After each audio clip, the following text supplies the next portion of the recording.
She was no more than 13, shackled beside a wagon under the blazing frontier sun. Her eyes dark, determined, pleading locked with his for just a moment. That was all it took. What followed would tear open the truth behind a trail of missing Apache girls and force one man to risk everything to set her free. Thank you so much for watching and for all your comments. Let me know at the end if you liked this story, and where you're watching from, and why you're following this. The Arizona sun beat down mercilessly on the dusty streets of Tucson, casting harsh shadows across Daniel Thornton's weathered face. At 43, the former territorial attorney had seen enough injustice to last several lifetimes, but nothing had prepared him for what he witnessed that sweltering June morning in 1885. He had been waiting at the crossroads when a covered wagon with canvas sides pulled up beside him. The canvas flap moved just enough for him to catch a glimpse of a young girl's face, no more than 13, with distinct Apache features. Her dark eyes, wide with terror, locked with his for just a moment before a rough hand yanked her away.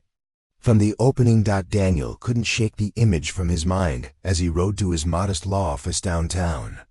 5 years after leaving his high-stress position with the territorial court to start a small private practice, he mostly handled minor civil cases and the occasional pro bono work for the reservation communities outside the city. Something's not right, Mara, he told his assistant, a Tohono O'odham woman who had worked with him since he opened the practice. The girl I saw, she looked terrified. Mara Rodriguez nodded gravely. Child traders have been increasing their activity around the reservations. The tribal leaders are overwhelmed, and the army doesn't always prioritize these cases. Daniel spent the afternoon sending telegrams to his contacts in law enforcement, but with no wagon markings and only a vague description, there was little they could do. As darkness fell over the territory, he found himself riding toward the San Carlos Apache Reservation, about 2 days' journey east of Tucson. The tribal police outpost was a small, unassuming building near the reservation's administrative offices. Inside, Officer Joseph Talaman listened to Daniel's story with a grim expression. "We've had 3 girls disappear from communities around here in the past month alone," Talaman said, sliding a folder across his desk. "No one's connecting the dots because they're from different families, different areas." The hand-drawn sketches showed 3 young Apache girls, all between 12 and 14. Their faces blurred together with the one Daniel had seen earlier that day. "I think I saw one of them today, in Tucson," Daniel said, his voice tight. "What's being done about this?" Talaman's expression hardened. "Not enough. We're understaffed, underfunded, and jurisdictional issues complicate everything. The territorial marshal has a file open, but it's not a priority." As Daniel rode back to Tucson that night, the trail stretching dark and empty before him, he made a decision. The legal system he'd dedicated his life to was failing these girls. If no one else would make this a priority, he would. The next morning, Daniel called the only person he knew who might have connections to help, his former college roommate, Michael Reeves, now an investigative journalist with the Arizona Territory Gazette. "I need your help, Mike," Daniel said after explaining what he'd discovered. "These girls are disappearing, and no one seems to care enough to do anything about it." "This could be dangerous, Dan," Michael warned. "If this is organized trafficking, these people won't hesitate to silence anyone who gets too close." "I know," Daniel replied, looking out his office window at the Tucson skyline. "But I can't forget her eyes, Mike. She looked right at me like she knew I was her only chance." That afternoon, Daniel and Michael met at a small saloon away from downtown. Michael brought a folder containing articles he'd been collecting about missing indigenous girls across Arizona and New Mexico territories. "There's a pattern here," Michael said quietly. "But no one's putting it together because these cases cross multiple jurisdictions: tribal, territorial, and federal. The system is designed to let these girls fall through the cracks." As they talked, Daniel noticed a man at a nearby table who seemed too interested in their conversation. When their eyes met, the man quickly looked away, paid his bill, and left. "We need to be careful," Daniel said. watching through the window as the man mounted a black stallion, a fine-looking horse, similar to those pulling the wagon he'd seen the day before. That night, Daniel couldn't sleep. Images of the Apache girls. Frightened eyes kept him awake. Around midnight, a messenger knocked at his door. "It's from Talaman," said the young Apache rider, handing over a sealed note. "He says it's urgent." Daniel broke the seal and read, "There's something you need to see. One of our patrols found an abandoned mining shack near the reservation border. There were chains on the walls and children's clothing on the floor. We think it might have been a holding facility, but they've moved the girls. When can I see it?" Daniel asked, already pulling on his clothes. "First light. And Mr. Thornton, watch your back. Whoever's behind this has money and connections. They won't want you interfering." As the messenger rode away, Daniel noticed a horse and rider, positioned across the street from his house, barely visible in the shadows. The message was clear. He was being watched. But there was no turning back now.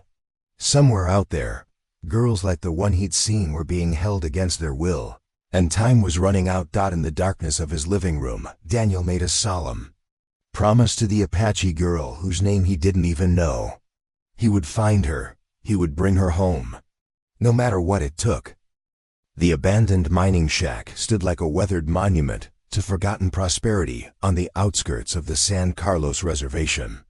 Territorial police markings were posted on the door as Daniel pulled his horse up beside Officer Talaman's mount. "We've secured the scene, but there's not much physical evidence," Talaman explained as they ducked under the doorway. "Whoever was using this place knew what they were doing." Inside, the shack was small and eerily empty. Sunlight filtered through broken windows, illuminating dust particles dancing in the air. In the far corner, metal chains hung from exposed wooden beams along the wall. Daniel felt his stomach turn as he approached them. "These were used recently," he observed, noting the lack of dust on the metal. "How many?" "Based on the configuration, we think they were holding at least 6 girls here," Talaman replied, his voice tight with controlled anger. "We found these under one of the pallets." He handed Daniel a small beaded bracelet with traditional Apache designs. Daniel turned it over in his hand, remembering similar bracelets he'd seen worn by children on the reservation. "Any fingerprints? Other evidence?" "We're looking for anything we can find, but they wiped the place down. Professional job." Talaman gestured to the floor. "They left in a hurry, though. Wagon tracks outside suggest multiple vehicles. I think someone tipped them off that we were getting close." Daniel received a message delivered by a young boy. "Need to talk. Found something. Meet at my place ASAP. Michael." An hour later, Daniel sat in Michael's apartment, staring at a wall covered with newspaper clippings, hand-drawn maps, and string connecting various points. "I've been tracking missing indigenous girls across the Southwest for the past year," Michael explained. "There's been a marked increase in disappearances, primarily girls between 11 and 15. He pointed to a map with pins marking locations. "The pattern centers around Phoenix, Tucson, and Albuquerque, but the girls are coming from reservations all over Arizona and New Mexico territories. Why hasn't this made headlines?" Daniel asked, anger rising in his voice. "Because society doesn't value these lives equally," Michael said bluntly. "And because whoever's behind this has influence. Every time I get close to publishing something substantive, my editors get warnings from powerful people." He pulled out a folder with sketches. "This is where it gets interesting. These were made at a charity ball in Phoenix 3 months ago." Daniel flipped through the drawings of wealthy donors in formal attire until he stopped on one that made his blood run cold. A well-dressed man in his 60s stood smiling for the artist, his hand on the shoulder of a younger man Daniel recognized. Immediately, the same man who had been watching them at the saloon. "Who is this?" Daniel asked, pointing to the older man. "Walter Remington. Railroad investor, major political donor, owns half of downtown Phoenix. And this," Michael tapped the younger man, "is his head of security, James Mercer. Former cavalry rumored to have been dishonorably discharged, though those records are sealed. Daniel studied the sketch. What's the connection to the missing girls? Remington owns a chain of health spas across the Southwest, very exclusive, very private. But I have a source who claims they're fronts for something much darker: exploitation of underage girls marketed as exotic experiences to wealthy clients. Daniel felt sick. We need more than rumors to take this to the authorities. That's the problem. Anyone with enough authority to investigate Remington is either in his pocket or too afraid to touch him. He's untouchable through normal channels. As darkness fell, they were interrupted by another message from Talaman. Found something. Girl escaped from transport wagon near White River. Picked up by tribal scouts.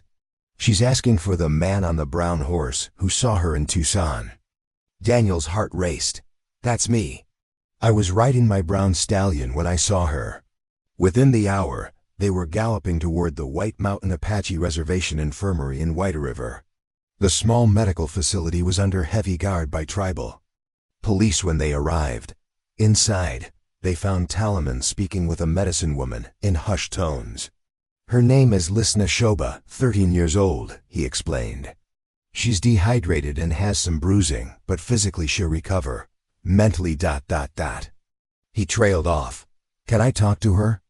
Daniel asked. The medicine woman nodded reluctantly. She's been asking for you. Just be gentle, she's been through hell. Liz lay on a simple cot looking impossibly small, her dark hair spread across the pillow. When Daniel entered, her eyes, the same frightened eyes that had haunted him, widened. In recognition. You saw me, she said simply. From your horse, you saw me. Daniel nodded, pulling a stool beside her bed. I did. I've been looking for you, Liz. She studied him cautiously. Why? Because no one should go through what you've experienced. Can you tell me what happened? Who took you? Liz's story emerged slowly, punctuated by long pauses and moments when her voice faltered. She had been approached at a tribal gathering on the reservation by a woman offering work opportunities in Phoenix. Instead, she was taken to the mining shack where 5 other girls were being held. They told us we were going to serve special clients, she whispered. Rich men who paid extra for girls like us. They said no one would look for us because no one cares about Indian girls. Daniel fought to keep his expression neutral, despite the rage building inside him. Did you see who was in charge? Anyone giving orders? Liz nodded slowly. There was an older man who came once. Everyone was afraid of him. He talked like he owned everything. And a younger man with a scar on his neck was always with him. Daniel showed her the sketches from Michael's folder. Her hands trembled as she pointed to Walter Remington and James Mercer. These two. The older one picked which girls would go to which spa. The other one hurt girls who tried to run. How did you escape? Michael asked gently. They were moving us somewhere new. The wagon stopped for water, and the driver was the only one with U.S. He forgot to secure the back properly. I ran and kept running until I found a trail. A tribal scout saw me. Before they could ask more questions, the medicine woman entered to administer a herbal remedy. She needs rest, she said firmly. You can continue tomorrow. In the infirmary corridor, Daniel, Michael, and Talaman huddled together. We have a witness now, Daniel said. We can take this to the territorial marshal. Talaman looked skeptical. Remington has connections everywhere. Even with Liz's testimony, it'll be her word against his. We need more. The other girls, Michael suggested. Liz said they were being moved. If we can find where. A commotion at the end of the hallway interrupted them. 2 men in official-looking clothes were showing badges to the tribal guards. Behind them, James Mercer, the man with the scar, stood watching. Federal marshals, Talaman hissed. But I didn't send for the marshals yet. They're not here to help, Daniel realized aloud. They're here to silence Liz. Back door, Talaman said urgently, already moving. I'll create a distraction. Get her out of here. As Talaman approached the men with deliberate slowness, Daniel and Michael slipped back into Liz's room. The young girl was already alert, fear evident in her eyes. We need to move you somewhere safe, Daniel explained quickly. People are here who want to stop you from telling your story. Minutes later, wrapped in a blanket and supported between Daniel and Michael, Liz was hurried through the infirmary's back entrance to where their horses waited. As they rode away, Daniel caught a glimpse of Mercer running into the yard, his face contorted with rage. "Where are we going?" Liz asked, her voice small as she sat before Daniel on his horse. Daniel met her eyes over her shoulder. "Somewhere they won't find us. Somewhere I can keep you safe while we figure out how to save the others." As they rode into the night, leaving the reservation behind, Daniel knew they had crossed a line. They were now fugitives, hiding a key witness against one of the most powerful men in Arizona territory. But watching Liz finally relax enough to fall asleep against him, he knew they had made the only choice they could. Somewhere out there, 5 other girls were still in chains. And time was running out. Dawn broke over the small cabin nestled in the Mogollon Rim, painting the pine trees with golden light. Daniel stood on the porch, coffee in hand, watching for any sign of movement on the dirt trail leading to the property. The cabin, a hunting retreat owned by Michael's uncle, was isolated, with no telegraph line and accessible only by a single winding path. Inside, Liz sat at the kitchen table with Michael, slowly working through a plate of cornmeal mush. 3 days in hiding had brought subtle changes to the girl. Her eyes were less haunted, though caution remained her default expression.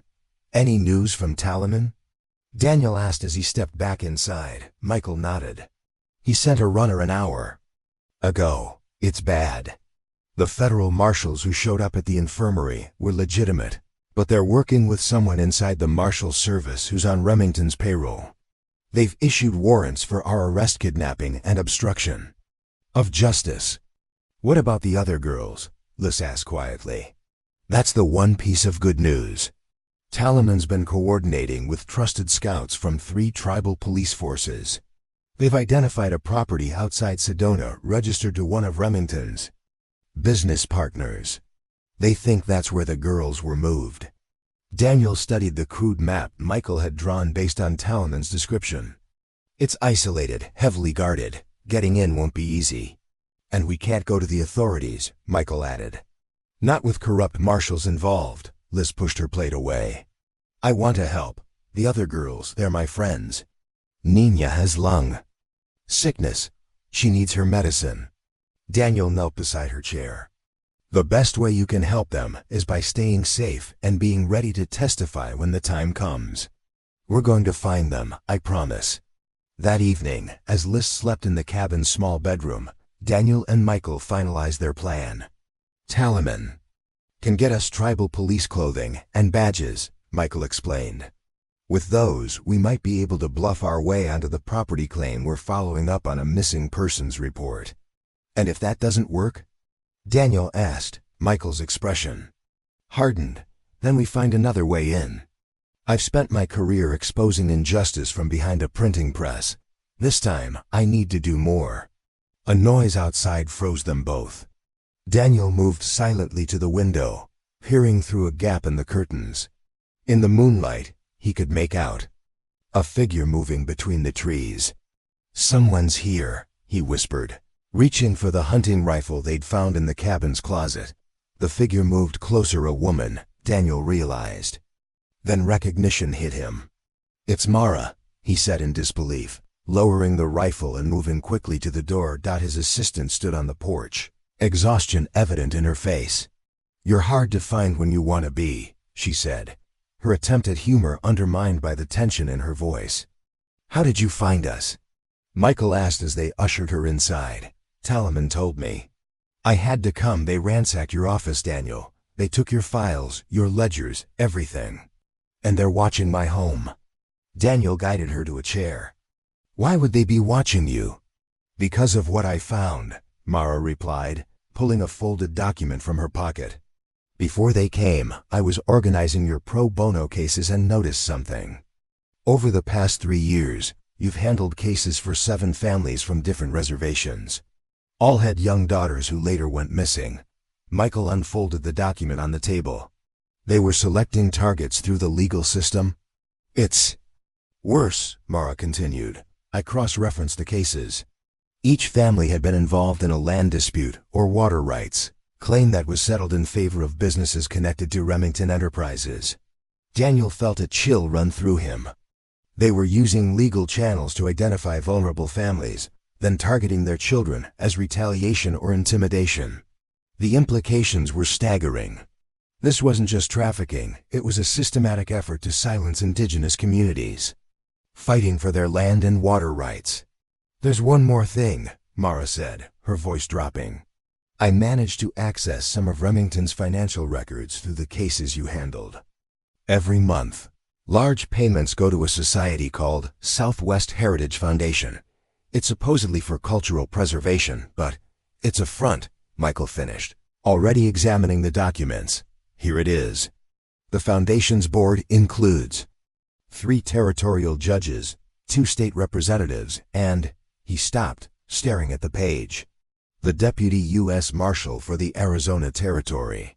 The scope of the conspiracy left them momentarily speechless. They weren't just fighting a wealthy criminal. They were up against a network of powerful people with the law on their side. A small voice broke the silence. That's why no one would help us. They turned to see Liz standing in the bedroom doorway, her expression a mixture of fear and understanding. My grandfather was fighting a mining company, she said quietly. They wanted to dig on our sacred land. He went to court and won, but then men came to our home and threatened him. A month later, I was taken. Daniel moved to her side. Liz, I'm so sorry. I had no idea my work was connected to this. She looked up at him with unexpected strength in her eyes. Now you can make it right. The next morning brought clear skies and a renewed sense of purpose. While the situation was more dangerous than they had initially realized, they now understood the full stakes of their fight. We can't wait for talent and supplies, Daniel decided. Every day those girls are held is another day they're suffering. We need to move now. Using Mara's paint horse, less recognizable than Daniel's brown stallion, they made the 2-day journey to Sedona. The property was located in a remote canyon accessible by a single private trail. From a ridge overlooking the compound, they observed a large main house and several outbuildings, all surrounded by a fence with armed guards. 2 guards at the gate, Michael noted, looking through a spyglass. Another patrolling the perimeter. Professional security setup. How do we get in? Mara asked. Daniel studied the property layout. There, he pointed to a supply trail that appeared to lead to a water well behind the main house. That's our best chance. As dusk approached, they left Liz hidden in a safe cave with strict instructions to ride to the nearest tribal outpost if they didn't return by dawn. Armed only with Michael's notebook, a hunting knife, and unwavering determination, they made their way down the ridge toward the supply trail. The security was indeed professional, but focused primarily on the main entrance. By timing the patrol patterns, they managed to slip past the perimeter fence through a dried creek bed and approach the rear of the property. Undetected. Behind the main house stood a converted stable with no windows. A single guard stood at its entrance, smoking a pipe. That has to be where they're keeping them, Daniel whispered. They waited until the guard stepped away to check on a noise, then moved quickly across the open ground. Daniel reached the stable door first, finding it secured with a heavy padlock. Need to find the key, he murmured. Mara gently pushed him aside. Let me. She pulled a set of thin metal tools from her hair. My father was a locksmith before the reservation days, she explained at their surprised looks. With practiced movements, she manipulated the lock until it clicked open. Inside, the stable had been converted into a series of small cells, each with a straw mattress and minimal furnishings. 5 young girls, all with the distinctive features of various Southwest tribes, looked up in shock as the door opened. We're here to help, Daniel said quickly, moving to the first cell. List sent. U.S. The mention of their friend brought immediate hope to their eyes. As Michael worked to unlock the cells using keys taken from a hook by the door, Daniel noticed one girl who appeared particularly weak. Are you Nina? He asked gently. She nodded, her breathing labored. My medicine, she whispered. They didn't. Give it to me today. We need to move quickly, Mara urged, already helping one of the younger girls to her feet. The guard will be back any minute. They had just freed the last girl when the stable door burst open. James Mercer stood framed in the doorway, gun raised. I knew someone would come for them eventually, he said, his voice cold. Didn't expect it would be a washed-up lawyer and a newspaper man. Daniel positioned himself in front of the girls. It's over, Mercer. Too many people know about this operation now. Mercer laughed. You have no idea who you're dealing with. Do you think your evidence matters? The people who should care are the same ones signing our checks. The standoff might have ended tragically if not for what happened next. From outside came the unmistakable sound of horses and shouting at the main gate. Mercer's momentary distraction was all Daniel needed. He lunged forward, tackling the larger man to the ground. The gun skittered across the floor as they grappled, Mercer's military training giving him a dangerous edge. Get the girls out, Daniel shouted to Michael and Mara as Mercer's hands closed around his throat. Vision blurring, Daniel fought desperately against the stronger man. Just as consciousness began to fade, the pressure suddenly released.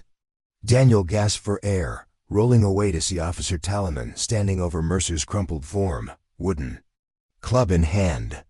Couldn't let you have all the glory, Talaman said, offering Daniel a hand up. We've secured the main house. Remington was here, we have him in custody. Outside, tribal police on horseback surrounded the compound.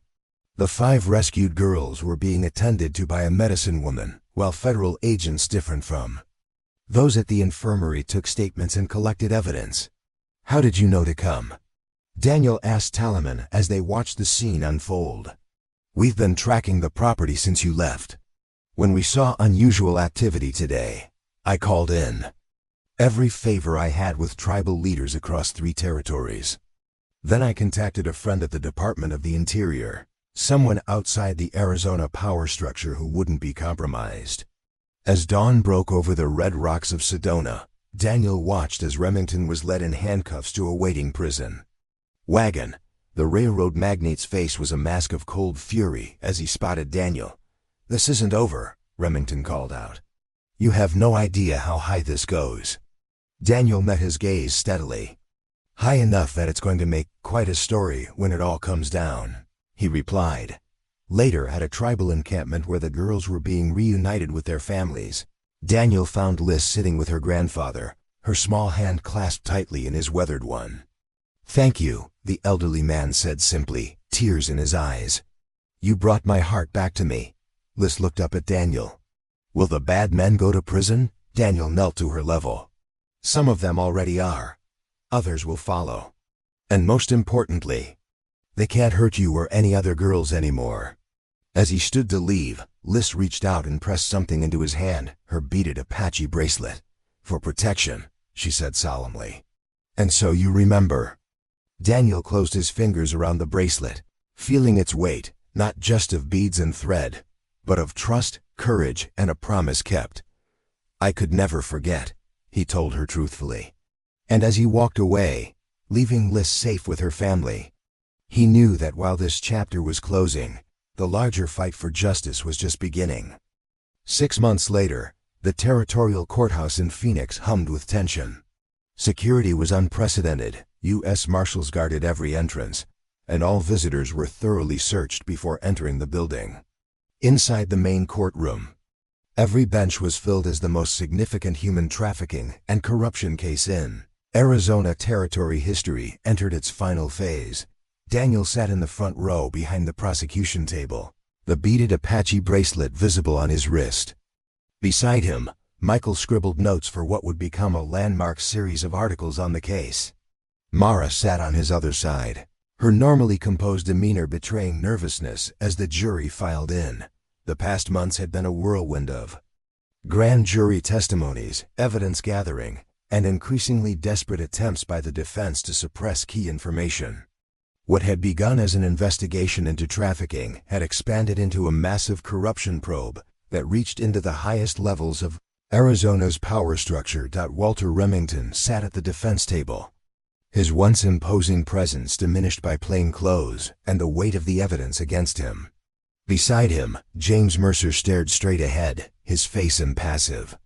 Their high-priced legal team looked uncharacteristically subdued as the judge entered the courtroom. "All rise," called the bailiff, and a hush fell over the assembled crowd. Judge Eleanor Martinez, brought in from New Mexico Territory to ensure impartiality, surveyed the courtroom with a measured gaze. "Before the jury delivers its verdict, I want to acknowledge the extraordinary circumstances of this case. The court recognizes the courage of the young witnesses who came forward, as well as the dedication of lawmen from multiple jurisdictions who pursued justice despite significant obstacles." Her eyes met Daniel's briefly before returning to her notes. "The jury has reached a verdict on all 42 counts. The foreman will now read the decision." Daniel held his breath as an elderly man in the jury box stood, unfolding a piece of paper with deliberate care. "On the counts of child trafficking, kidnapping, and corruption of minors, we find the defendant, Walter Remington, guilty." A collective exhalation seemed to sweep through the courtroom, followed by muffled sobs from the families seated behind Daniel. The foreman continued through the litany of charges: criminal conspiracy, witness tampering, bribery of public officials, finding Remington guilty on all counts. James Mercer received similar verdicts, as did 3 co-defendants, including the corrupt marshal who had attempted to obstruct the investigation. As the verdicts were read, Daniel felt a hand on his shoulder. He turned to see Officer Talaman, now appointed chief of tribal police following his role in the case, nodding in quiet acknowledgement of what they had achieved together. Outside the courthouse, newspapermen clamored for statements as Daniel, Michael, and Mara emerged into the bright Arizona sunshine. The case had become national news, sparking long overdue conversations about the exploitation of indigenous communities and the corruption that enabled it. "Mr. Thornton," called a journalist from the crowd, "how does it feel to have brought down one of the most powerful men in Arizona?" Daniel paused before the eager reporters. This wasn't about bringing down one man. It was about lifting up the voices that had been silenced for too long. The real heroes are the young women who found the courage to testify despite enormous pressure and fear. Later that evening, Daniel rode to the San Carlos Reservation gathering place, where a different kind of assembly was taking place. Inside the simple structure, families from multiple tribal nations had come together for a healing ceremony honoring the survivors and their communities. Liz, now 14 and carrying herself with newfound confidence, greeted him at the entrance. "You came," she said, her smile genuine. "I wouldn't miss it," Daniel replied, following her into the main area where tribal elders were preparing for the ceremony. The room was filled with families whose lives had been changed by the case, not just those directly affected by the trafficking ring, but others who had suffered from Remington's land grabs and water rights violations over the years. Liz's grandfather, Samuel Nashoba, approached Daniel with his hand extended. "My people have a saying, when injustice becomes law, resistance becomes duty. You showed us what that truly means."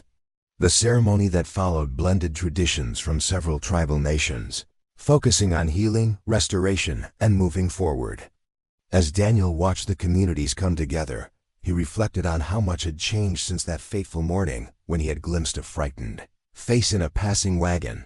After the formal ceremony, a community feast filled the gathering place. With conversation and cautious optimism, Daniel found himself seated with Mara, Michael, and Chief Talaman. "The Department of the Interior sent a letter today," Talaman informed them, keeping his voice low. "They're expanding the investigation to similar operations in New Mexico and Colorado territories. This case has opened doors that were firmly shut before." "And the land disputes?" Mara asked, referencing the original catalyst for the targeting of these families. "Being reviewed by a special committee with tribal representation," Talaman replied. "Already, 3 mining claims have been revoked and sacred sites have received protection status." Michael set down his fork. "It's a start, but there's still so much work to do." My publisher wants me to lead a new investigative team focused exclusively on indigenous issues and business exploitation. Daniel nodded in agreement. My practice is shifting too. I'm partnering with a tribal advocacy group to provide legal representation for communities fighting similar battles. As the evening wound down, Liz approached their table with a small package wrapped in colorful cloth. My grandmother wanted you to have this, she said, handing it to Daniel. She said it's for the next battle.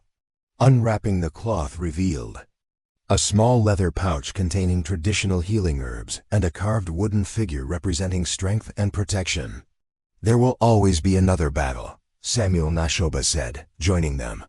But now we fight together, as allies should. Later that night, as Daniel rode back to Tucson under a canopy of desert stars, he reflected on the unexpected journey of the past 6 months. What had begun as a chance encounter had evolved into something that would shape the rest of his career and his life. A rider approached on the trail, and Daniel tensed until he recognized Michael's silhouette against the moonlight. Just got word from my contact at the Department of the Interior, his friend said without preamble. They've identified 3 more trafficking networks with similar patterns in different territories. They're asking if we'll consult on the investigations. Daniel watched the vast Arizona landscape rolling past, thinking of Liz and the other girls who had found their voices and their courage in the midst of unimaginable circumstances. Tell them yes, he replied. And tell them we're bringing our team.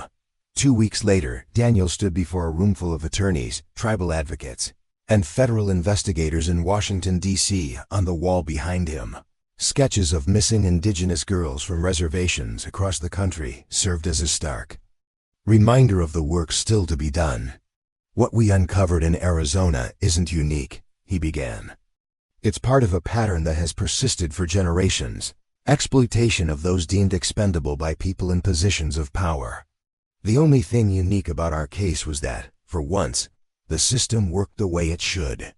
He gestured to the team assembled beside him, Michael with his investigative skills, Mara with her meticulous research abilities, and Chief Talaman representing a coalition of tribal police departments. The playbook is always the same, Daniel continued. Target vulnerable communities. Use legal and economic pressure to identify potential victims. Exploit jurisdictional confusion to avoid accountability. But now we know the patterns, and we've proven they can be broken. As the meeting transitioned into detailed planning for the investigations ahead, Daniel stepped out briefly into the hallway, taking a moment to center himself. He touched the beaded bracelet on his wrist, thinking of the promise it represented. Telegram had arrived that morning from Liz. Grandmother says to remind you to listen to the stories others have forgotten how to hear. Daniel smiled, understanding the deeper meaning in her words. This work wasn't just about legal strategies and evidence collection. It was about hearing the voices that had been systematically silenced, and ensuring they would never be ignored. Again, returning to the conference room, he found the team deep in discussion about jurisdictional challenges. He took his seat at the table, ready to continue the fight they had only just begun. Back in Arizona, life on the reservations was slowly healing. The girls rescued from Remington's operation were rebuilding their lives with the support of their communities and traditional healers. Some, like Liz, had become advocates themselves, speaking to other young people about staying safe and the importance of breaking the silence around exploitation. In a small ceremony held on the San Carlos Reservation a month after the verdict, the tribal council honored Daniel, Michael, Mara, and the law officers who had brought the case to justice. They were given traditional names in the Apache language, symbolizing their acceptance as allies of the community. Liz, standing proud beside her grandfather, had addressed the gathering with wisdom beyond her years. They tried to silence us because they knew our voices held power. They tried to separate us from our communities because they knew our strength comes from our connections to each other and to our land. But they failed because some chains cannot hold the spirit. As the Washington meeting concluded, Daniel found himself standing before a map of the United States, dotted with markers indicating suspicious patterns similar to what they had uncovered in Arizona. The task ahead was daunting, But no longer would these cases be ignored or dismissed as isolated incidents. "We start tomorrow," he told the assembled team. "One case at a time, one community at a time, until every chain is broken." That night, in his hotel room overlooking the Capitol, Daniel wrote a letter to Liz, fulfilling a promise to keep her updated on their progress. He described the new investigations, the team they were building, and the changes already happening and how these cases were being prioritized. As he finished writing, he added one final thought. "You asked me once why I decided to help when others looked away. I didn't have a good answer then. But now I understand sometimes our paths cross with others not by chance, but because we're meant to walk together for a while, learning from each other and finding strength we didn't know we had. Your courage taught me mine, and that is a gift I can never repay, except by continuing the work we started together." He sealed the letter, placing it beside the carved wooden figure Liz's grandmother had given him. Tomorrow would bring new challenges, new battles against systems designed to protect the powerful at the expense of the vulnerable. But tonight, he could rest knowing that for at least some, the chains had been broken, and eyes that once held only fear now shone with hope and determination. In the Apache language, there is no direct translation for goodbye, only phrases that mean "until we meet again" or "I will see you once more." It was this understanding that Daniel carried forward, that endings were really just beginnings in disguise, and that the work of justice was not a destination but a journey taken together, step by step, story by story, until all were free.